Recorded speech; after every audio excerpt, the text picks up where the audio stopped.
laboratorial dos distúrbios renais do módulo 3 de Bioquímica do curso de Atualização em Análises Clínicas, ofertado pelo Conselho Federal de Farmácia. Eu sou a professora Maureen Swarangeben. No vídeo anterior, nós falamos sobre anatomia, fisiologia e as patologias renais e a diferença entre lesão renal aguda e doença renal crônica.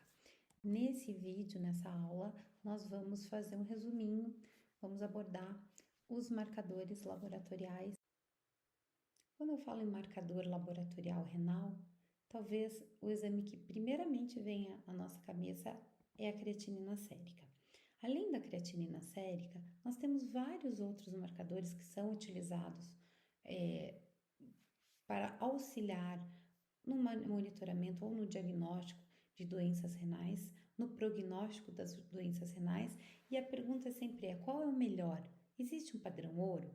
Além da creatinina sérica, podem ter pensado na ureia, no clearance de creatinina, nas equações que estimam a taxa de filtração glomerular, cistatina C, que é uma proteína, outras proteínas como albumina urinária, entre outras proteínas, cálcio, fósforo, outros eletrólitos.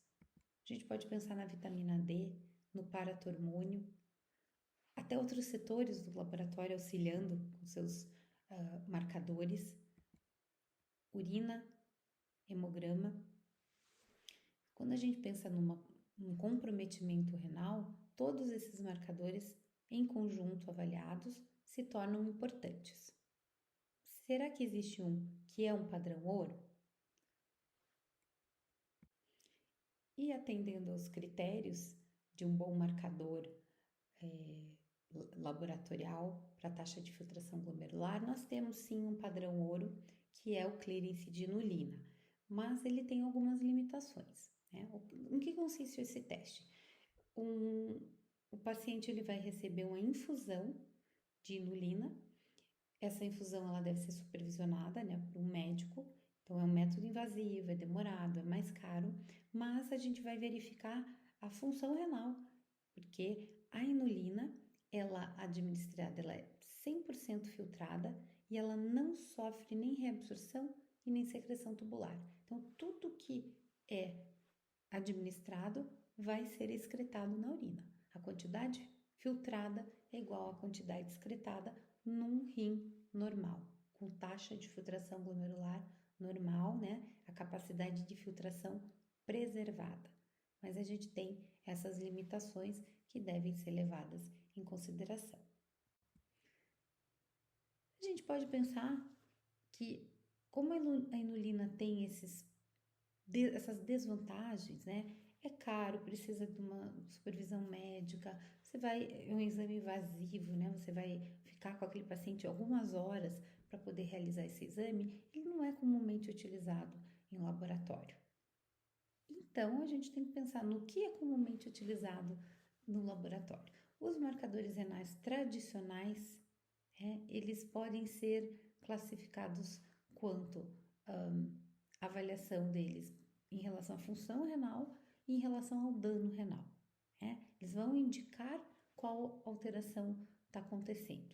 Será que está reduzindo a filtração, que é uma função renal excretal, ou será que esse marcador está me indicando que há um dano tecidual, que pode ser glomerular ou tubular? Então aqui a gente vê função, creatinina, é o mais tradicional, ureia e a taxa de filtração glomerular, que pode também ser estimada por fórmulas matemáticas.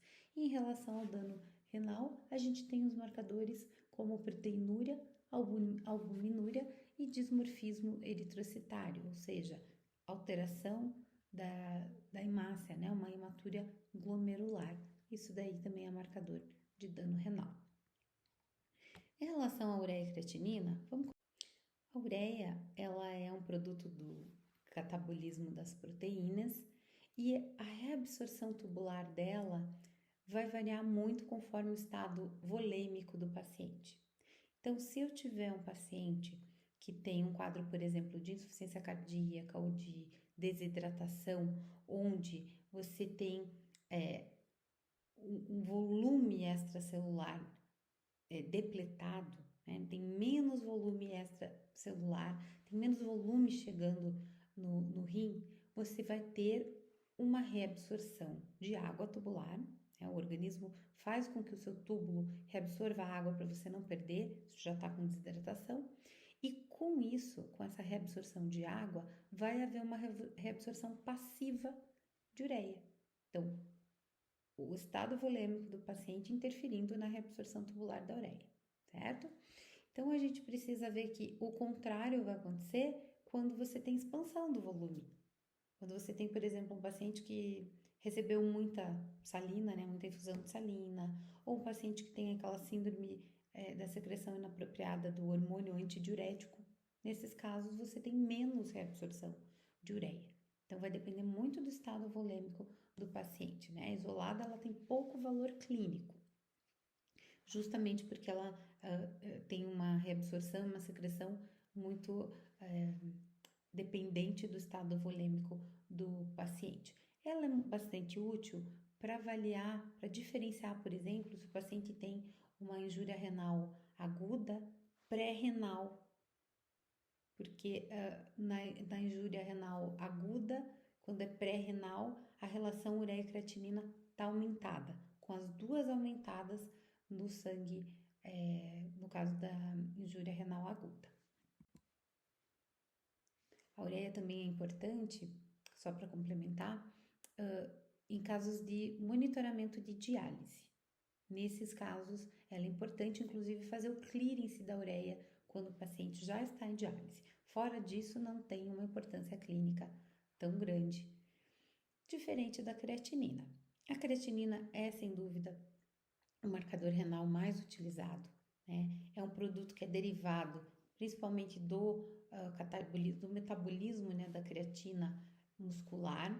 Então, se é da creatina muscular, a gente sabe que a sua produção está diretamente proporcional à massa muscular da pessoa. E isso faz com que a gente espere, né, que homens com mais massa muscular do que as mulheres normalmente têm uma creatinina com valor um pouquinho diferenciado, maior, né? Então a creatinina realmente é mais formada nos homens com mais massa muscular, por exemplo, do que nas mulheres. É mais frequente, tem uma concentração maior em jovens que têm mais massa muscular do que idoso, por exemplo. Alguns grupos étnicos, né, têm uma certa importância, por exemplo, aquele negro americano que tem muita massa muscular, muito mais do que um branco, né, a quantidade de massa muscular dele é maior, ele pode ter uma creatinina, né, com um valor um pouco maior. A gente tem que tomar um cuidado, porque de 30 a 40% dos pacientes que têm doença renal crônica, a creatinina ela não está muito alterada. Às vezes está inclusive normal. Isso acontece porque às vezes 50% do rim tem que estar totalmente afetado para a creatinina alterar. Então é possível acontecer essas situações. É mais raro, mas é possível. E quando você tem, por exemplo, um paciente que está desnutrido, um paciente que por algum motivo foi amputado, perdeu bastante massa muscular, aí a concentração de creatinina ela perde a relação com a taxa de filtração glomerular, né, com o clearance de creatinina. A gente não pode utilizar para avaliar isso, né? Se você tem, por exemplo, um paciente com doença renal crônica que está numa fase onde ele está numa dieta sem carne, né, hipoproteica, também a gente não pode utilizar a creatinina como marcador, né? É importante também sempre avaliar o quanto alterou do basal do paciente, né? Porque você pode ter valores muito próximos do valor de referência, mas, por exemplo, o valor de referência é de 0,6 a 1,3 miligramas por decilitro. Você tem um paciente que ele estava com 1 e ele passou para 1,5, pouquinho acima do valor de referência. Isso foi um aumento de 50%. É bem considerável. Agora imagine um paciente que já tem uma doença renal, ele está com 4 e passou para 4,5. O aumento foi de 12, quase 13%. Então é interessante fazer essas comparações, né? E lembrar então que como é dependente da massa muscular, são alterações, são fontes de variação. A massa muscular, o quanto que é o metabolismo muscular daquela pessoa, o estado nutricional, quanto que ela se hidrata, a idade, o sexo e a raça. Isso tudo deve ser levado em consideração. A dosagem da creatinina no laboratório, ela pode ser realizada de duas formas. A primeira delas é utilizando o método de Jaffe, que é o método mais conhecido, mais padronizado, que usa picrato, né? Faz uma reação com o picrato. Quais são os problemas do método de Jaffe? Tem algumas limitações analíticas agora, né? Eu falei das pré-analíticas, agora as analíticas. Pode haver formação de cromógeno que não é creatinínico, e a gente chama isso de cromógeno não creatinínico, por exemplo, como a bilirrubina, né, os acetonas, os acetoácidos, e isso pode interferir na reação de Jaffe, né, que é com picrato alcalino. Tem alguns medicamentos, eu citei alguns ali, que podem interferir. Lidocaína, por exemplo, é um que aumenta o valor de creatinina por este método, né? Se utilizar a química seca, que é um outro método, por exemplo, a dipirona acaba diminuindo a creatinina, isso é um interferente importante, né? A cimetidina aumenta, a concentração sérica, cefalosporinas pode aumentar, a metildopa pode aumentar a creatinina, sem alterar a taxa de filtração glomerular. É uma limitação analítica, certo? E como que eu poderia eliminar estas limitações do método de Jaffe? Não tenho, declaro que eu não tenho conflito de interesses, né? Mas existem kits laboratoriais que dosam a creatinina de forma enzimática, a gente chama de método enzimático. Ele é um pouco mais caro, embora está melhorando bastante esse custo, mas ele tende a ser superior ao método de Jaffe, porque ele elimina a interferência daquelas proteínas plasmáticas, dos cromógenos não creatinínicos, que a reação de Jaffe acaba tendo, né? Essa metodologia ela é muito mais específica para determinar o analito, porque eu vou querer o quê? Enzimático, porque tem enzimas ali dentro que vão procurar a creatinina, né? Então, eu não preciso fazer cálculo para minimizar interferente, é superior e utiliza essas enzimas listadas, né? Que é um conjunto de enzimas, e no final vai acontecer uma reação de Trinder, que é a mesma do colesterol, né? E o importante é que você verifique se o teu kit ele é rastreável ao material de referência SRM 914 do NIST, que é National Institute of Standards and Technology.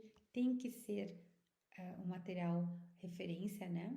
E tem que ter uma equivalência ao método IDMS. Isso daqui é uma espectrometria de massa de diluição isotópica. E aí isso foi recomendado pelo NKDEP. Então a gente precisa que o nosso kit tenha essa padronização conforme aqui descrito. Um outro marcador laboratorial renal é o clearance de creatinina, muito utilizado também. Ele precisa da dosagem da creatinina de uma urina de 24 horas. Então, o paciente vai acordar, vai urinar, a primeira urina ele descarta. A partir daí, toda vez que ele for urinar, ele vai coletar num frasco, né? Um frasco, um litrão assim, e ele põe tudo ali. Ele tem que coletar todas as amostras a partir desta primeira urina da manhã, que ele descarta, até o outro dia, ou seja, 24 horas coletando. A última coleta ele realiza também. Ele precisa coletar essa última. Com este volume de 24 horas, vai ser jogado numa fórmula muito simples, né? Com o volume em 24 horas, vai ser dosada a creatinina na urina, do sangue deste período de 24 horas, então pode ser até antes ou depois, mas tem que ser dentro dessas 24 horas, uma coleta de sangue, e vai avaliar contando, né, jogando na fórmula, a área de superfície corporal do paciente que a gente obtém com esses nomogramas aqui. Põe a altura do paciente, procura o peso do paciente, traça uma reta e vê qual é a área de superfície corporal deste paciente. A área média para correção é 1,73. E aí a gente tem o clearance, ou seja, a taxa de filtração glomerular estimada por esta análise. Temos a interferência da urina de 24 horas. O paciente perde a urina, ele não vai começar de novo. Né? E se perder um pouquinho, já vai interferir aqui na fórmula, porque a gente usa o volume de 24 horas. Se o paciente não se hidratar adequadamente, então tem alguns protocolos, né, que orientam, tem que tomar tanto de água antes de fazer o exame, isso também pode interferir nesse resultado. Mas o clearance de creatinina é muito utilizado para o médico avaliar o quanto o rim consegue filtrar em 24 horas. E nós temos equações matemáticas para estimar essa fórmula. Qual é a vantagem da equação? Eu não tenho a urina de 24 horas. Dentre várias equações já disponibilizadas aí, eu coloquei aqui as mais conhecidas, Cockcroft-Gault, MDRD, principalmente essa rastreável, desde que você utilize o valor de creatinina, que seja a creatinina enzimática, né, rastreável também pelo método. E a gente tem equações determinadas ou direcionadas para criança. Para adulto, a CKD-EPI ou EPI é a fórmula mais recomendada, porque é a que menos apresenta interferências e variações nos extremos. Extremo do quê? Extremo de idade, né? Porque aqui a gente considera na fórmula a idade. Então, essa fórmula tem sido bastante recomendada, embora as anteriores também sejam utilizadas em alguns serviços. Em relação a outros marcadores, nós falamos dos tradicionais, que é ureia e creatinina, né? Creatinina principalmente, o clearance e creatinina, mas tem outros marcadores que são bastante utilizados, não para doença renal crônica tanto, mas para doença aguda, para lesão aguda. Então, alguns marcadores são marcadores de filtração e outros de lesão, né? Pode ser lesão tubular proximal, enfim, e pode ser marcadores de reabsorção. Começando com a cistatina C, cistatina C é uma proteína. É uma proteína que é secretada por todas as células que têm núcleo. Tem núcleo, secreta cistatina C.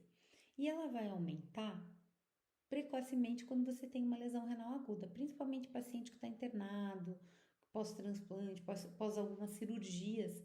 Então, ela aumenta e é um bom marcador. Qual é o racional que a gente faz em relação à cistatina C? A cistatina C, sendo produzida por todas as células nucleadas, ela é produzida numa taxa constante. Ela é uma proteína pequena, ela vai ser livremente filtrada no glomérulo e ela vai ser toda reabsorvida aqui no túbulo. Quando ela é reabsorvida, ela é metabolizada e ela já não é mais cistatina C. Ela volta para o sangue como outra coisa. Então, eu sempre tenho, numa pessoa normal, taxa de cistatina C constante, porque a filtração acontece, a reabsorção acontece, mas as células estão produzindo. Quando você tem um paciente que tem taxa de filtração glomerular comprometida, ele tem um comprometimento, né, renal, você não tem essa filtração acontecendo, né? E a cistatina C, então, vai estar alterada, tá? Quando a gente dosar, você pode fazer até clearance de cistatina C, mas a minha cistatina C, ela vai estar alterada, ela vai estar aumentada no sangue porque ela não consegue ser filtrada. Quais são as limitações de cistatina C?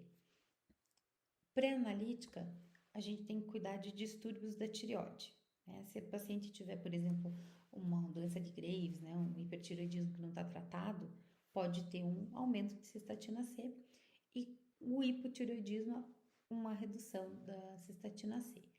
Uma limitação que não é pré-analítica, é analítica. Pacientes que têm fator reumatoide, né? Pode interferir na dosagem de cistatina C. Então, é um marcador interessante, tá? Não é novo, é bastante antigo, mas poucas pessoas utilizam, né? E conhecem, muitas pessoas nem conhecem. Um outro marcador, que também é um marcador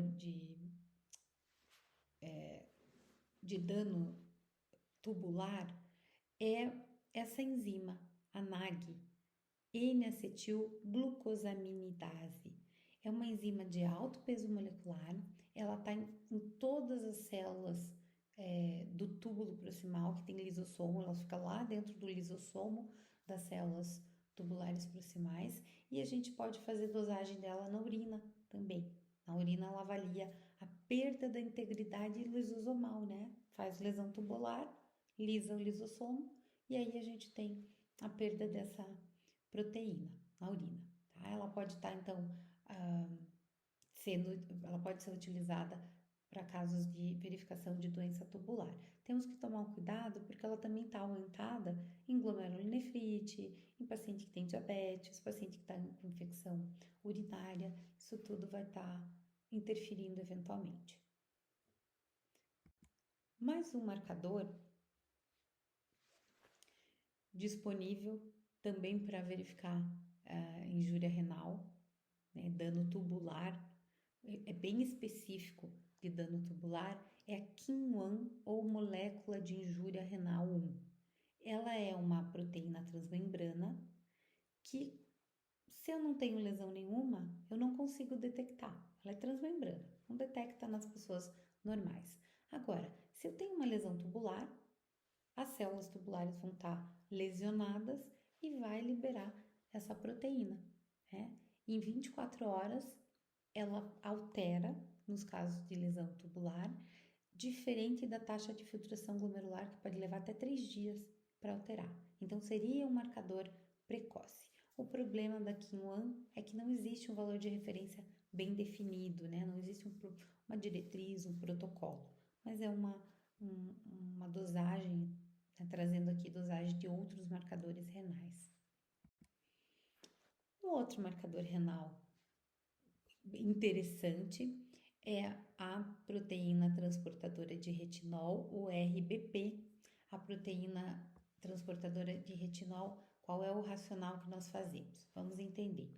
Retinol é vitamina A, né? Então, a vitamina A, ela é adquirida da dieta, ela vai ser transportada lá no plasma na forma alcoólica, que é o retinol. E quem transporta ela, né, quem carrega ela, é a RBP, que é a proteína transportadora de retinol. Bem, 90% da RBP circulante, ela está na forma complexada com a transterritina. Então, a RBP, quase toda ela, está complexada com a transterritina. Esse complexo ele não é filtrado nos capilares glomerulares porque é muito grande, certo? Normais. Agora, se eu tenho lesão glomerular, afeta essa situação e permite que esse complexo seja filtrado, né? Abre a porteirinha, tá? Então, a gente tem essa situação. A molécula de RBP livre, quando ela está livre, não complexada, né? Ela é rapidamente filtrada no glomérulo, reabsorvida pela célula tubular proximal e é catabolizada. Então, a gente pode dosar no sangue e na urina, e aí o racional que é diferente, né? Mas toda vez que eu tenho uma lesão tubular, essa RBP ela não consegue ser reabsorvida e aí vai aumentar a concentração na urina, por exemplo. Mais uma proteína que eu posso utilizar como marcador renal olha que nome bonito, lipocaína associada à gelatinase neutrofílica, a NGAL. A NGAL é uma proteína de baixo peso molecular, ela está ligada à gelatinase dos neutrófilos e ela fica lá então armazenada nos grânulos do neutrófilo maduro, complexada com essa gelatinase. E ela vai ser liberada pelas células tubulares toda vez que eu tiver um processo inflamatório, infeccioso, né, por uma infecção bacteriana, isso também acaba liberando N-gal. Em todos os tecidos, em vários tecidos, não em todos, mas em vários tecidos humanos, ela expressa em concentração pequenininha, né? Mas quando a gente tem uma lesão renal aguda e crônica, ela pode ser liberada, né? Qual é a vantagem? As concentrações elas aumentam poucas horas após a lesão renal, então é um marcador muito precoce. Creatinina leva lá 2, podendo chegar a 3 dias para aumentar. E a N-gal ela é muito precoce, algumas horas depois da lesão ela já vai estar aumentada, tá bem? A gente tem que só cuidar porque não é exclusiva da lesão renal. Bem, nesse tópico, avaliação laboratorial dos distúrbios renais, nós revimos anatomia, fisiologia, as patologias renais, a diferença de lesão aguda para doença renal crônica e falamos dos marcadores, os tradicionais, creatinina, ureia, clearance de creatinina e falamos de outros marcadores não tão específicos, mas que auxiliam muito, principalmente nos quadros de lesão renal aguda. Muito bom tê-los aqui e eu espero encontrá-lo numa próxima aula.